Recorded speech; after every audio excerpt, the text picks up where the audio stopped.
on episode 351 of Nintendo Switchcraft, your thoughts on the Pokedex nonsense. Phantasy Star Online coming to the Switch. We've got a really weird controller to look for. ARPGs are back, and we've got some Xbox news. Those stories and more on this episode of Nintendo Switchcraft. Hey, this is Michael Stefano from Bridgewater, Massachusetts, and you're listening to Nintendo Switchcraft.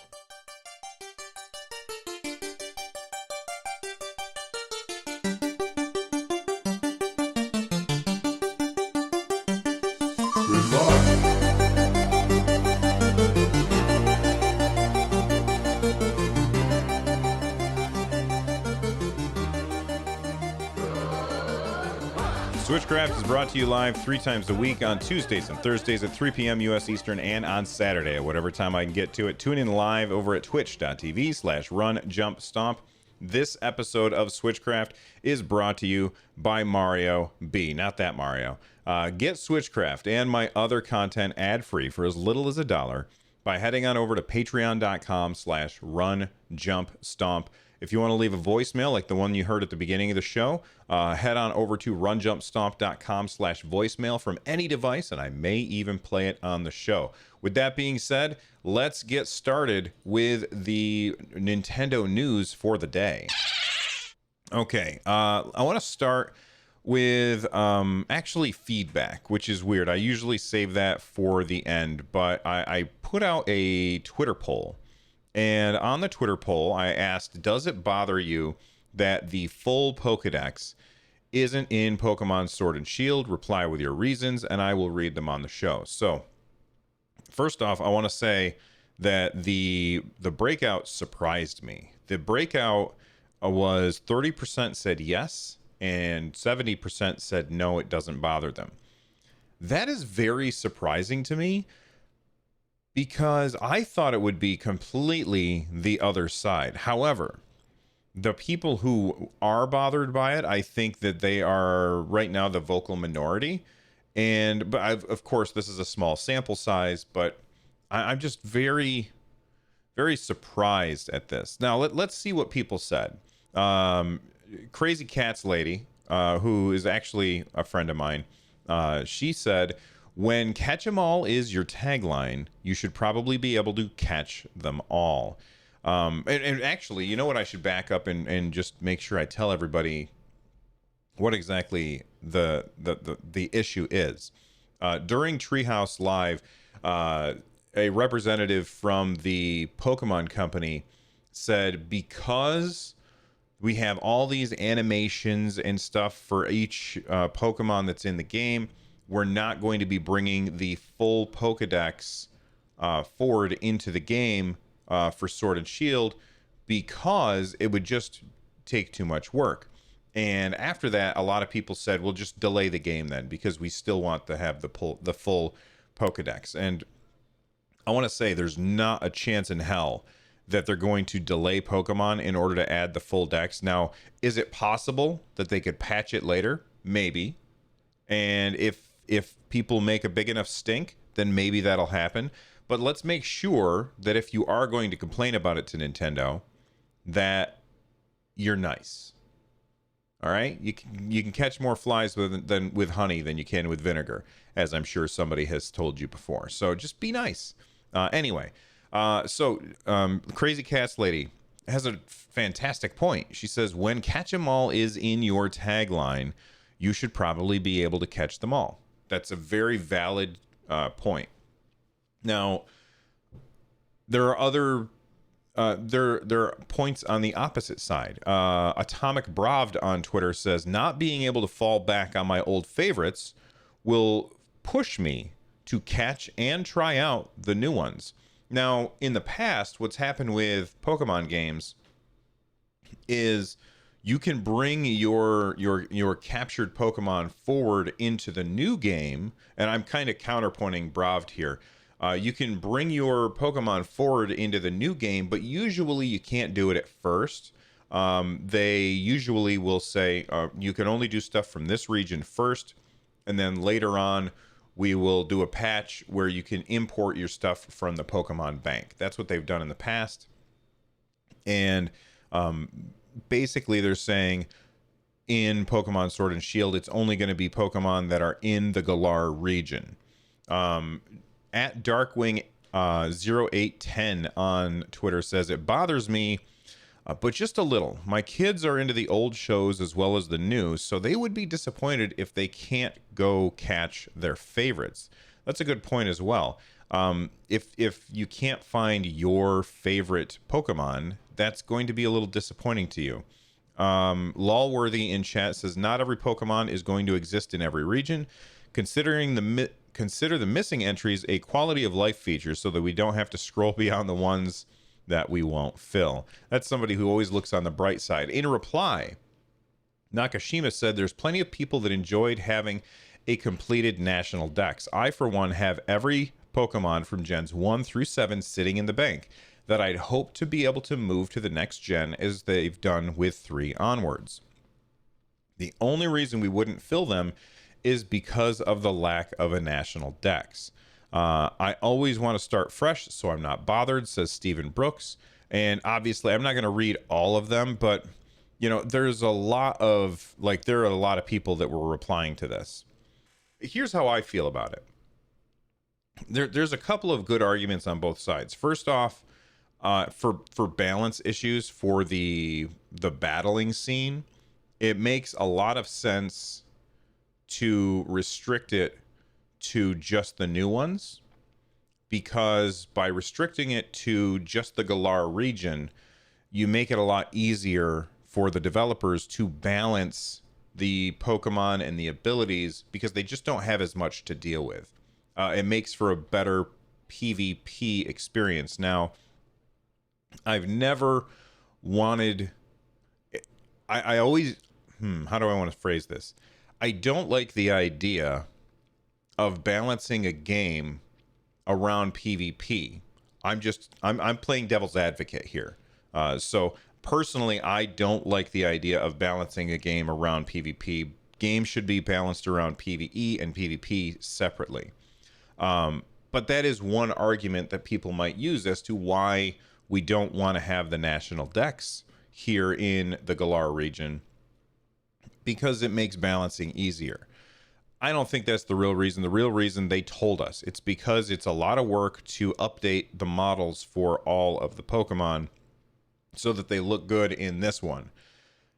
My solution for this, and I think that a lot of the people who want to have Pokemon from the other regions in this region, I think that it's because they don't want to feel like the Pokemon that they've caught and transferred to Pokemon Home are trapped there and that they can't use them. And I can completely understand that. That makes total sense to me. You don't want to have this thing that you've collected and then it's put in a vault and now you can't get it out of the vault. It feels like it's taken away from you. And that's not a good feeling. So my solution to this would be, go ahead and let us have the national dex, but just in the dex. So my Pokedex would have all of the Pokemon that I have captured or encountered in the other regions. However, I would not be able to summon them into the game unless they are from that region. Like maybe the environment, like you could do this with lore and say the environment is too it doesn't work for these Pokemon, so they can't be summoned here, or something like that. But being able to have that list of the Pokemon, the 800 and whatever Pokemon that they have, being able to have that list of the ones that you've captured, I think is very important to people. Like Nakashima-fied, she was specifically saying, look, I have captured, I have a complete dex from the beginning of the game. Well, from Gen 3 forward, I have a complete dex. And I can understand why now she's going to feel like I don't have a complete dex anymore. And that seems bad to me. Do I think that it's worth saying that the game is garbage, as many people have suddenly started to do? Like they're trying to pick apart the graphics of it, and they're just, people are having a field day complaining about Pokemon right now. And I think that at the end of the day, it's a fun game, and I think that we could probably enjoy the collection aspect. And as we go forward to next year, when the next Pokemon game comes out, I bet that different Pokemon will be available in the next region. So you'll have Pokemon that are available in region X, but not available in region Y. And you'll have ones that are available in Y, but not in X. I just hope that Nintendo allows us to see our completed dexes in the game, because otherwise it feels like it's been taken away. Anyway, I think that it's cool.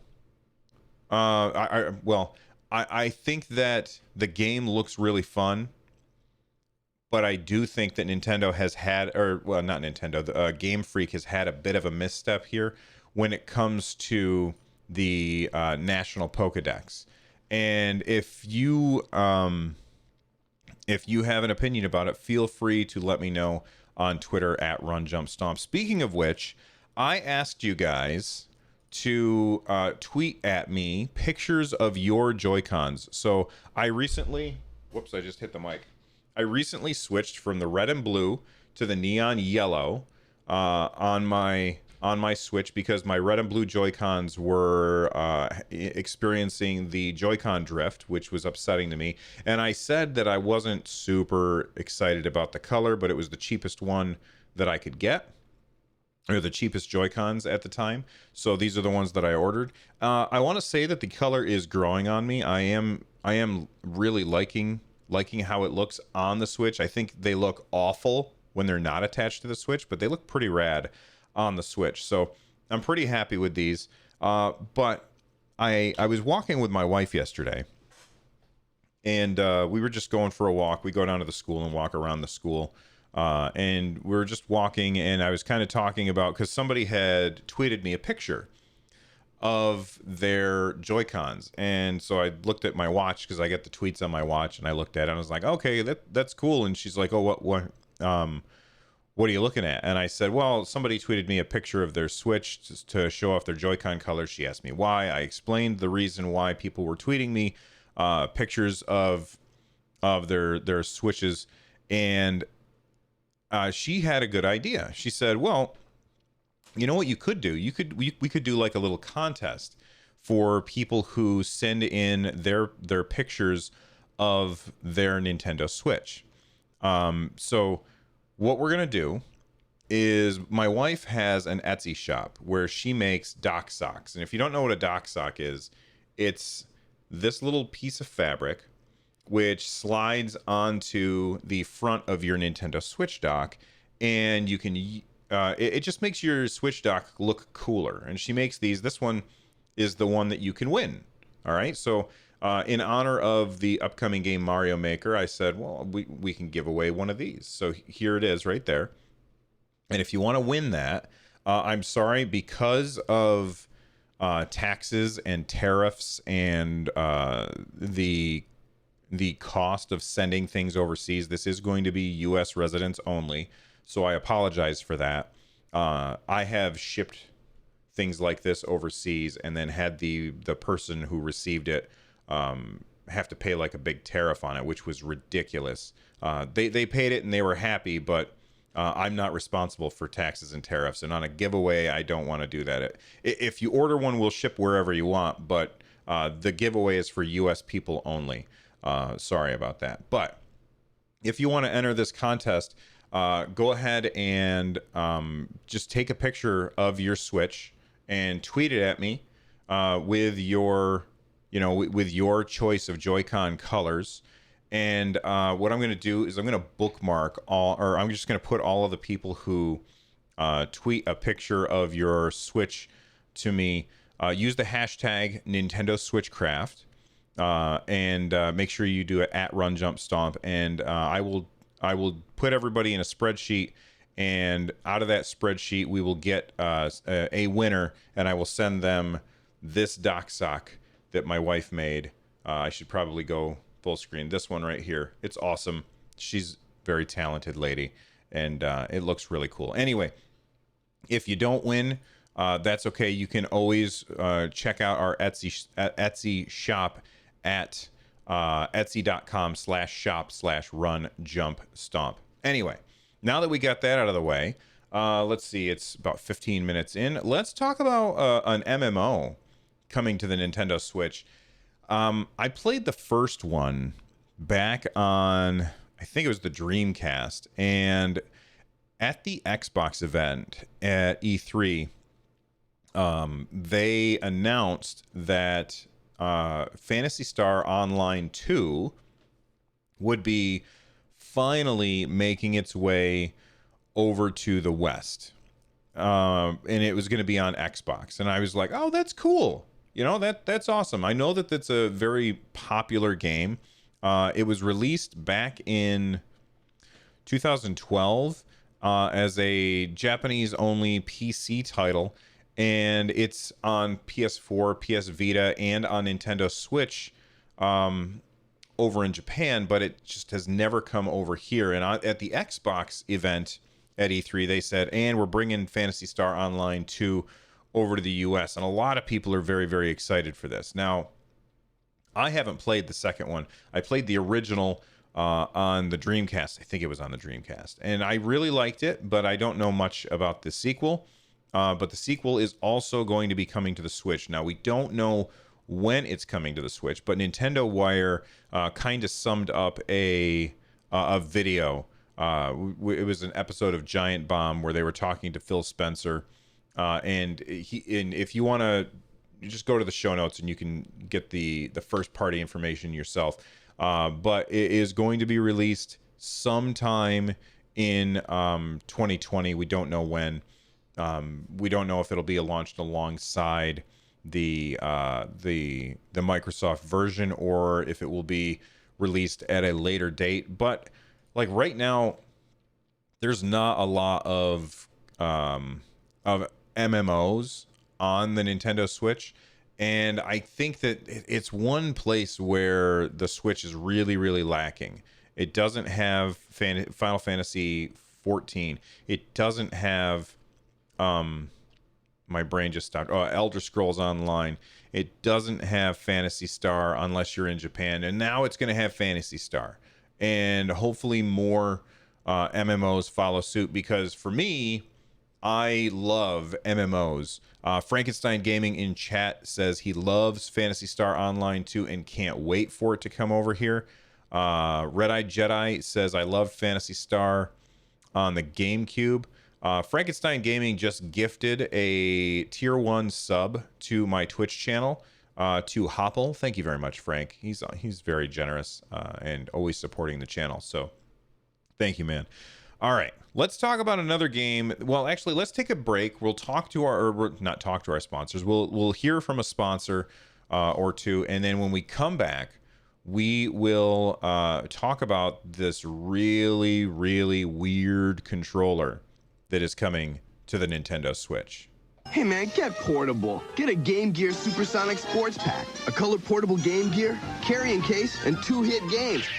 Sonic 2, and the Majors Pro Baseball.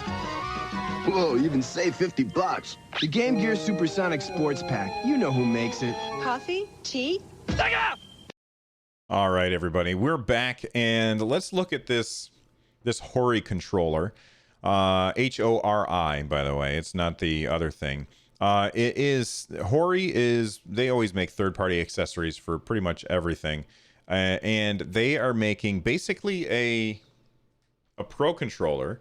They've split the Pro controller in half and turned it into Joy-Cons to go on the side of your Switch.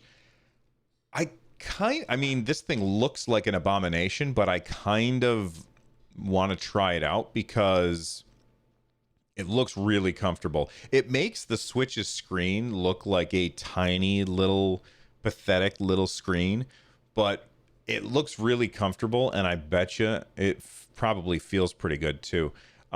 So it's got turbo buttons. What year is it? Is it 19? I just hit my microphone. Is it 1990 something that we've got turbo buttons on a controller? That is so weird to me. I will say this. The one thing about the Joy-Cons that I hate more than anything, and I know a lot of people hate the D-pad. I love the D-pad on the Joy-Cons. The thing that I hate about the Nintendo Switch Joy-Cons is the minus button. The minus button is terrible and it's hard to hit. On the Pro controller, it's much better because it is an actual round button, not just a weird line. And this HORI controller has the round button for the minus button instead. I keep hitting the microphone. I'm sorry. Instead of just the line. So I think that alone is an improvement. In fact, I'll say this: if Nintendo ever brings out new, I'm sorry, excuse me. If Nintendo ever brings out new Joy-Cons, like redesigned Joy-Cons, the one thing that I want them to have more than anything else is to replace this ridiculous minus button with a real button. Like, that drives me so crazy. And I've been playing Final Fantasy 12 a lot. And in order to bring up the full map in the game, you have to push that minus button, and it's really awkward to hit. So I would love it if we could get a real button instead of the weird, like, plastic line that is the minus button on the Joy-Cons. Red Eye Jedi in chat is saying that the joysticks on this look weird. You know, honestly, I think it's just because the camera is taking the picture from directly above the joysticks, so they look like the kind of joysticks that are on the 3DS, where it's just like a slidey joystick pad instead of having an actual stick. And I think that's just the angle, because when I bought my Xbox controller that I currently have, all right, if you look at it at exactly the right angle, it just doesn't look right. And when I bought it on Amazon's site, actually, maybe I'll bring that up. When I bought it on Amazon's site, looking at this from directly above, especially because the color was exactly the same, it made it like I was worried that the joysticks were going to be weird, but they had they showed a different angle, so it turned out to be fine. But if you look at this picture of the controller that I was just holding up, the joysticks look pretty much the same in that picture there. And for the people who are not listening, or I'm sorry, who are listening and not watching, sorry, I know I'm talking about visual stuff, but I think it's just the angle, and it's probably just has a regular joystick. I will say this, since I brought up the Xbox controller, this thing is fantastic. I'm a big fan of this, and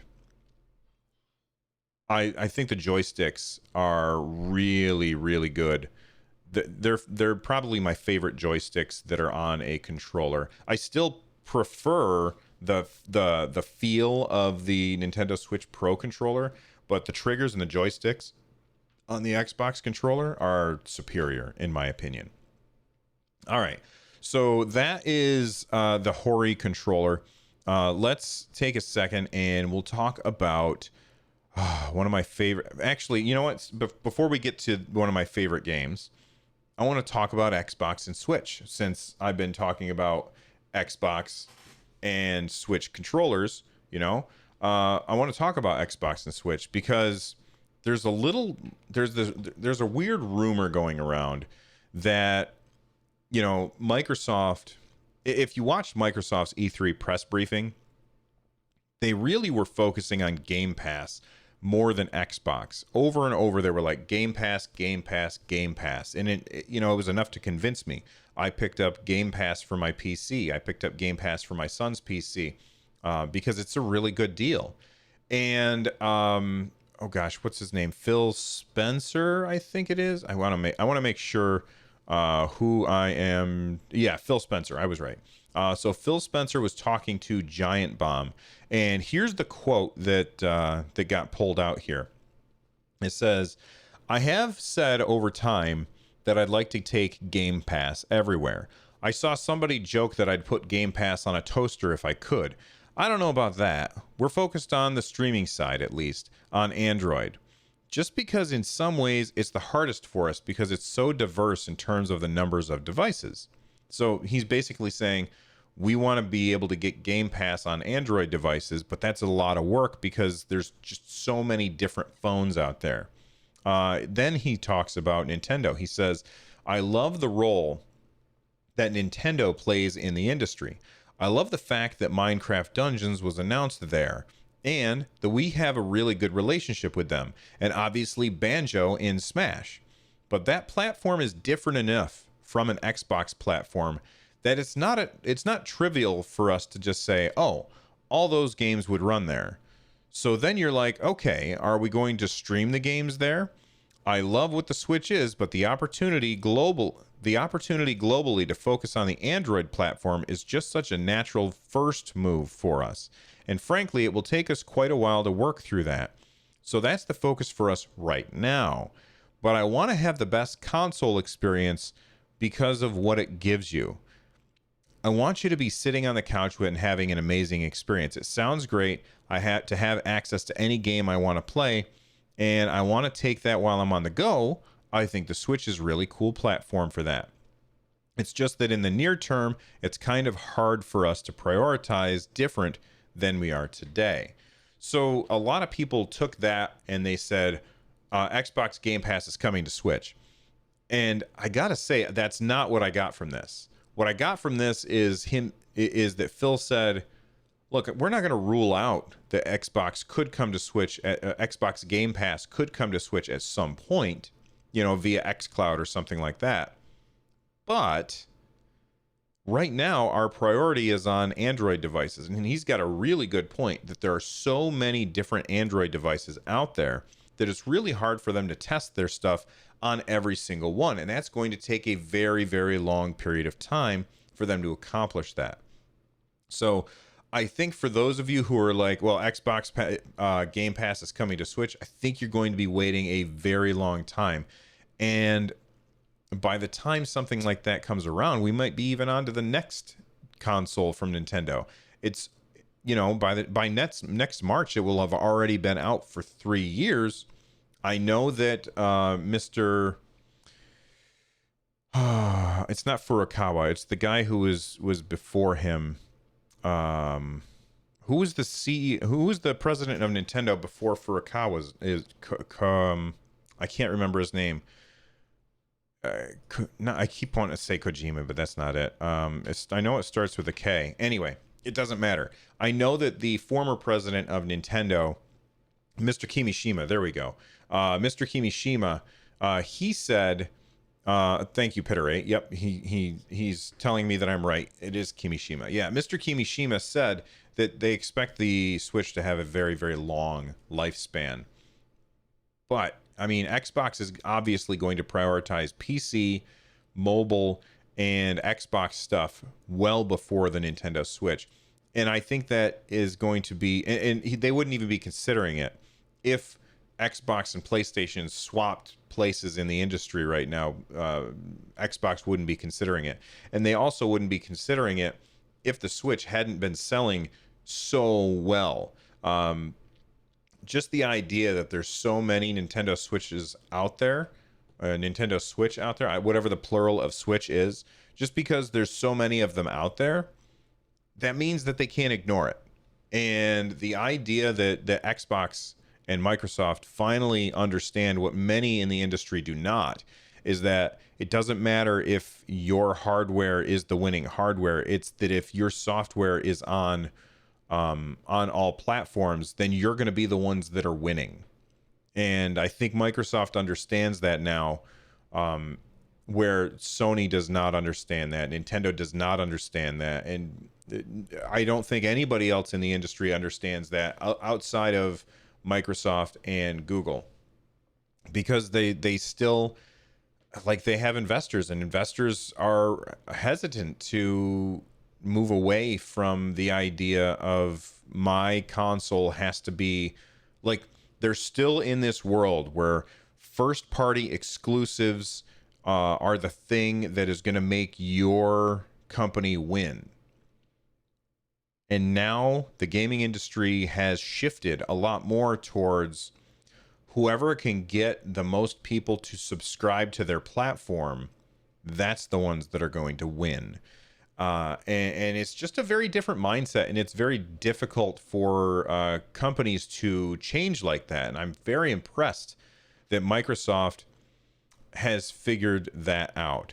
Rodney Dangerfield in chat has asked me, why do I think that is? I just think I think that these other companies are just, once a company reaches a certain size, it's very, very difficult for it to be nimble and agile and change direction.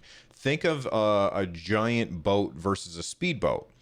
A speedboat is really, really small, and it's able to turn pretty quickly.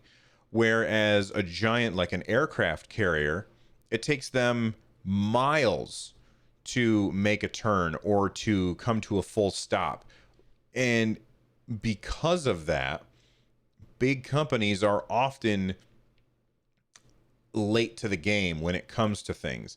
Now, I'm just very impressed that Microsoft is able to pivot quite so quickly, although maybe it's not nearly as quickly as I say it is, because, you know, maybe Microsoft has been doing this turn for a really long time in the background and we just didn't notice it. But only time will tell, and I look forward to finding out what's going to happen in the future with Microsoft and Nintendo. And I would love it if Microsoft Gamepass just came to everything. You know, I would love to be able to play it on play those games on my iPad. Same thing with Google Stadia. I would love to be able to play Stadia games on my iPad or on my Switch or on whatever screen that I want. Because the people who say that streaming games is not the future of video games are people who, I understand that right now the internet infrastructure is not there for many people, but it will be. At some point, the internet infrastructure will be there, and you're going to be able to play those games. And the freedom of being able to play on any screen is so much better than having the absolute flawless, I don't know, in my opinion, I just think being able to play anywhere is going to be better for everyone. It's not here yet. That's why xCloud and Stadia are just starting. But in the future, I don't see us having consoles in our house. And I'm not saying soon. I'm saying down the road, and quite a stretch. I think that Stadia is going to be the first. Xbox will be the second to have no console. Sony will follow, and Nintendo, whom I love Nintendo. I think they're a fantastic company that has given me hours of enjoyment. They're going to be the last to the party, not because they can't, but because they just won't. They are a very traditional company. They're very conservative, and they like to make changes slowly and not take huge risks. And that's one of the reasons that they've been around since the 1800s. Anyway, I feel like I have gotten distracted and gone down a rabbit hole that maybe doesn't really belong on Nintendo Switchcraft. This might be a conversation that should happen more on either Run Jump Stomp or Stadia Cast. Both shows you should check out. Go to runjumpstomp.com/shows. Now let's take a quick break, and we're gonna hear about Torchlight 2. So that's the new Super Nintendo Entertainment System. What about it? They say it has 16-bit technology, whatever that means. Oh, I see. What else do they say? That it has 3D graphics and digital stereo sound, and that Super Mario World is included. Okay, we'll get it for them. All right, now here's something that I can't wait for somebody to get for me, and that is Torchlight 2 we've got an official console announced trailer. I'm so excited for this. If you don't know what Torchlight is, it is basically Diablo. It's a Diablo style game, and it's really, really good. The first one was on PC. The second one was on PC, and it is incredibly fun. And I always wanted to be able to play it with a controller. In fact, I kind of forced it to be played with a controller using my Steam controller at some point, and it just never worked out well. The UI wasn't set up right for it, and I know that there are people who play Torchlight with a Steam controller. I just couldn't get it the way that I wanted. But now the game is going to be designed for a controller, and I could not be happier that it's coming to Nintendo Switch, PS4, Xbox One. It's coming out September 3rd. As if we didn't already have enough stuff in September. Now we've got more with Torchlight 2. It's such a good game. I don't know if I'll pick it up day one because, again, I already have it on PC and I've already played it a lot. And there's so many games that are coming to Switch in September that I just don't know when we can fit them all. In fact, let me bring up September's list again. We'll go to the last episode's show notes. So September, I'm going to include Astral Chain in September because that's August 30th.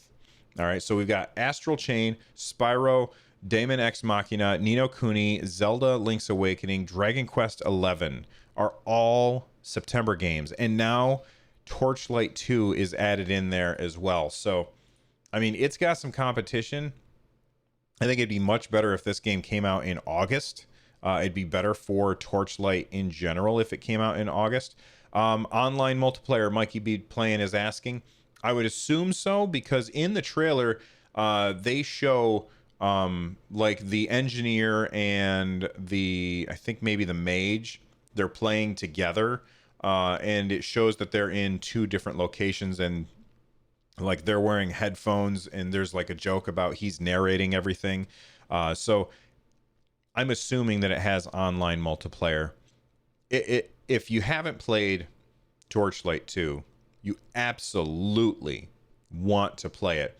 And having played action RPGs like Diablo on both PC and on console, I can safely say that Torchlight 2 is going to be a better experience on console, in my opinion, because the UI and the controls are just better for it than using your left hand on the keyboard and your right hand on the mouse.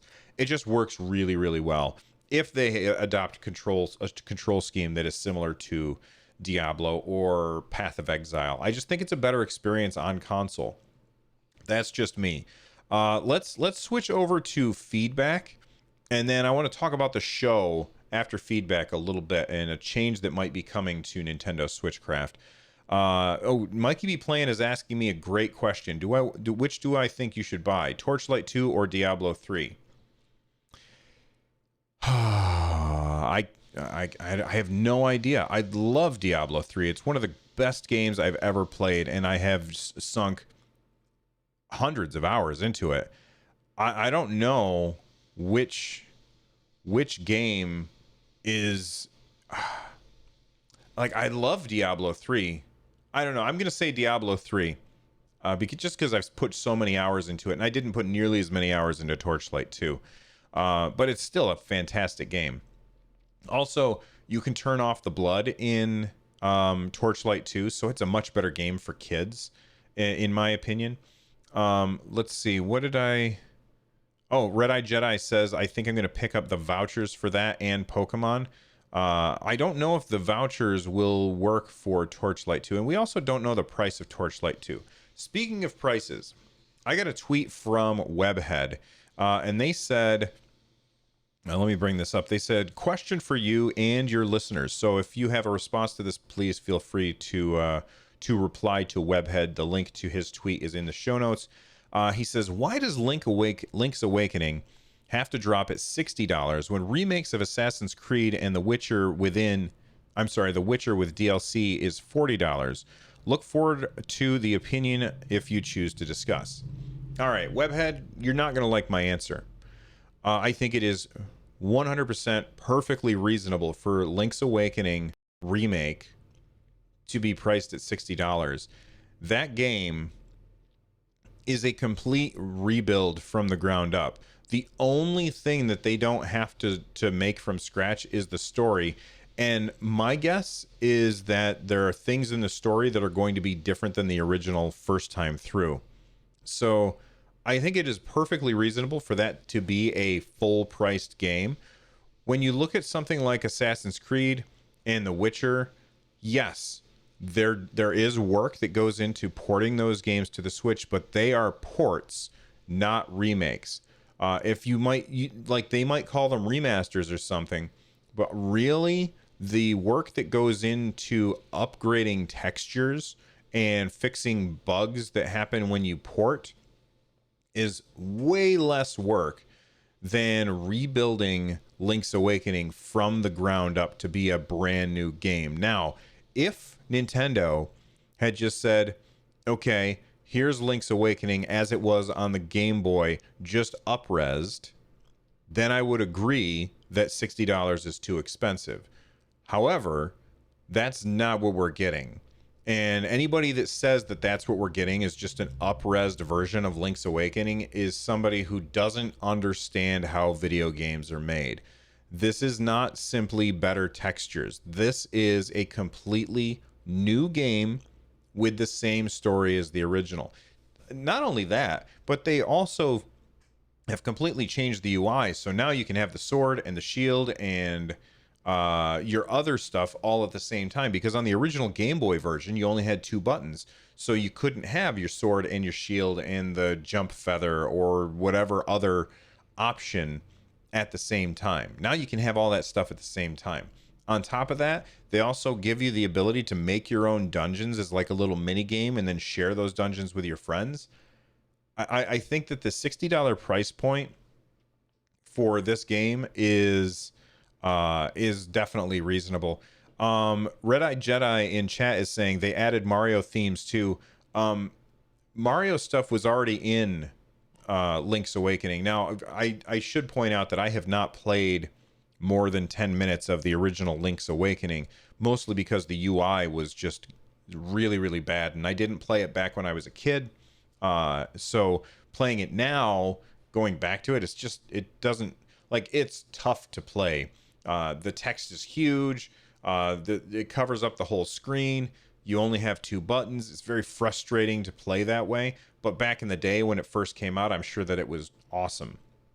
But it already had those Mario themes in it back when it originally came out. And it's the only Zelda game that did that.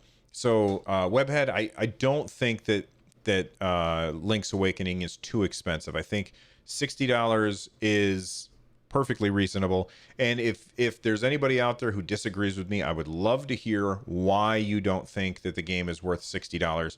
And if the game is not worth $60 to you, then you shouldn't buy it. We don't have to buy everything. There's a reason why I talked about at length that I can't buy everything last episode. All right. So thank you for the feedback, Webhead. I appreciate it. Now, this episode's already 43 minutes. And this is a trend that has been happening a lot more lately, is that the podcast has been getting longer and longer and longer. So what I want to keep the episode shorter. So what I think I want to do is start doing episodes more often. Now, that does not mean that I will be live streaming every episode. I will still be live streaming the episodes, not live streaming. I'll be live streaming the episodes on Tuesdays, Thursdays, and Saturdays, just like I always do. But I'm also going to be putting out bonus episodes, not every day, but whenever there is extra content that I feel like I want to talk about, but I don't want it, like, it's not going to be a main talking point, I'll put out these small little bonus 10-minute episodes here and there. Sometimes I will sit down in my studio and record them. Sometimes I will record them on my phone like I did with that last with the previous episode that came out yesterday, which was when I corrected the Wolfenstein the Wolfenstein thing. I had that little like 10-minute episode that I dropped yesterday. That was recorded on my phone on my lunch break, so I just like picked up my phone and talked to it and recorded it and posted it.